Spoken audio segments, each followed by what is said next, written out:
Hi, I'm Marissa Schultz, and today we're talking about one of my favourite topics, which is teaching kids about money. You know, in today's cashless society, it's really hard for children to understand the value of money, and more importantly, for them to understand that there's not a never-ending supply of it coming from that little slot in the wall we call an ATM machine. But money management skills are a really important life skill, and they really help children not only financially later on in their life, but also emotionally. Because, you know, it can assist them with their happiness levels if they know how to manage money. I am a believer that money can't buy happiness, but a lack of money certainly causes stress and unhappiness. So having good money management habits will give them choices and the freedom to make the decisions that will ensure that they have the life that they want later on in life as an adult. So when is the right time to start teaching children about money? Well, from my perspective, it's the sooner the better. You know, when they start wanting to buy things, and I generally feel that children have the ability and the intellect to start learning about money well before we think they're ready. You know, for me, I started introducing money concepts when my children, Eleni and Billy, were about 3 and 5, and I was sick of the tantrums in the shops when they asked for things and I had to say no. So today I'm going to share with you 5 tips on how to teach your kids about money and give them the best start in their financial future. Tip number 1 is firstly to teach kids the value of money.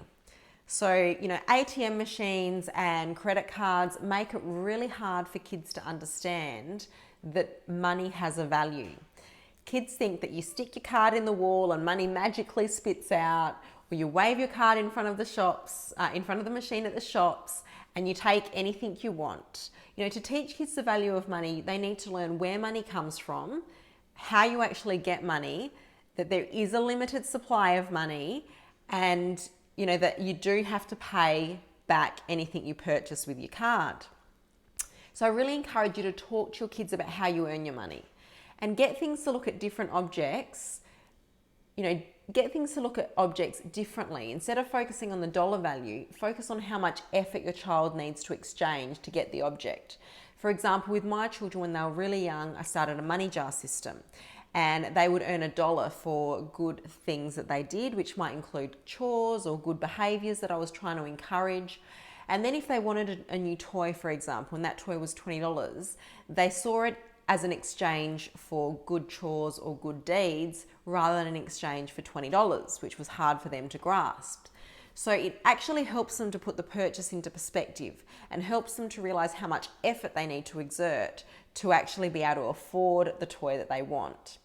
Then they can decide, you know, are they really extra to put in that, are they actually willing to put in that effort to earn the money that is required to buy that toy, or perhaps really they don't need the toy. You know, this is going to help them to psychologically understand how much effort and money they have to give up in return to get the goods they're purchasing.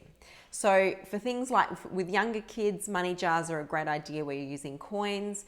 You know, older kids, encourage them to get a job and a bank account so that they can start doing the same sort of thing but using money from a bank.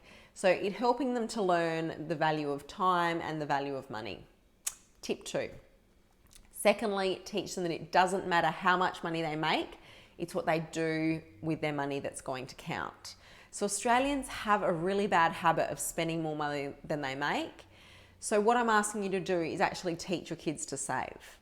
So encourage them, if they do get a part-time job, or if you are giving them pocket money, or they do earn money for chores, encourage them to save a set percentage of that money so they get into the habit and routine of saving a set percentage of whatever income they receive and putting that aside for something in the future. It's also a good idea to start helping them to learn how to save for bigger purchases that they want. You know, for example, if there's something more expensive that they want, like an iPad or something that's going to cost a lot more money, instead of you buying it for them, encourage them to save and put them on a savings plan with their own money so they can actually work towards building up the funds required for that large purchase. These savings habits will really serve them well later in life. Tip 3, thirdly, teach them to invest. Taking lesson 2 a step further, you know, help your children to learn the options of what they can do with their savings. For example, you know, they can save their money in the bank or they can invest their money and grow their wealth. So talk to your kids from a young age about property and shares and other forms of investment. I like to play Monopoly with my kids, and I find it's a really great way for them to learn the concepts of earning money whilst they're not actually having to physically work. So collecting rental income, paying debt. For teenagers, it's really good to encourage them to read Robert Kiyosaki's Rich Dad, Poor Dad, or my book, The Rise High Investor. And Robert Kiyosaki has a great board game called The Cash Flow Game, which is also great for teenagers as well. Try and teach your children that if they spend money on consumables, the money's gone forever. But if they spend money on investments, which are income producing, appreciating assets, then their money actually grows. So, and if you're an investor yourself, I really encourage you to involve your children in your investment activities. Take them to the seminars that you go. I love seeing people bring their children to our seminars. Take them to the accountant, the property management meetings. Bring them along when you see your mortgage broker. We love it when clients come and bring their children along, because their children are actually learning and listening as they go. And they also follow your example. So definitely help your children to learn about investing. Fourthly, teach them how to be not entrepreneurial. So whether your child wants to become a business owner, an entrepreneur, or work for someone else, having an entrepreneurial mindset and spirit will really help them to achieve great things in their career and also help them in their financial lives. So I find that one thing to do to help bring out that entrepreneurial spirit is give them less money than they need. So teach them to find creative ways where they can make money for themselves and be entrepreneurial. So this is a really important skill. So some examples of what I've done with my children is I will obviously give them some money for things that we've agreed that they will get money for. But then I know that that's probably not enough for what they really want and need. So they actually come out to me and provide me with ideas of how they can earn more money. Perhaps that might be washing my car, or washing an auntie or uncle's car, or offering their grandparents to do some work in the garden. Working out how to be entrepreneurial, to actually think of ideas of how they can generate extra revenue themselves, will actually help them to shift their perception from money as an entitlement to money being something that they can get at any point in time in the future that they want, as long as they're willing to work for it and think outside the box and think about how they can add value to someone else's life. When children start to understand this concept of adding value to someone else's life, then they're able to generate their own income in the future. And this is a really, really good way of helping them to understand that they can be in control of their financial future and they can make their lifestyle and dreams come true as an adult. Finally, and most importantly, it's really important that you lead by example. You are your child's biggest financial influence, and they're learning so many money management habits from you.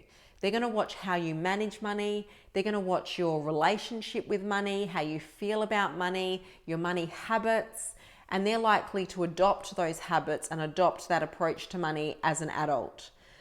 So perhaps look at your own habits and your own relationship with money. And if you feel that that needs improving, then perhaps you should work on improving your money management skills, getting a money mentor or a financial planner that can help you so that you can be the role model that you want to be for your children. And if you do go on through a journey of improving your own money management skills, then take your children on the journey with you so that they can understand why it's important to have really solid money management habits and really be responsible when it comes to money management. That's it for me today. I hope you enjoyed it. If you did, please like the video, share it with family and friends that can benefit from it, and please comment below on how you taught your kids about how to manage money. Thanks again. Have a great day. Bye.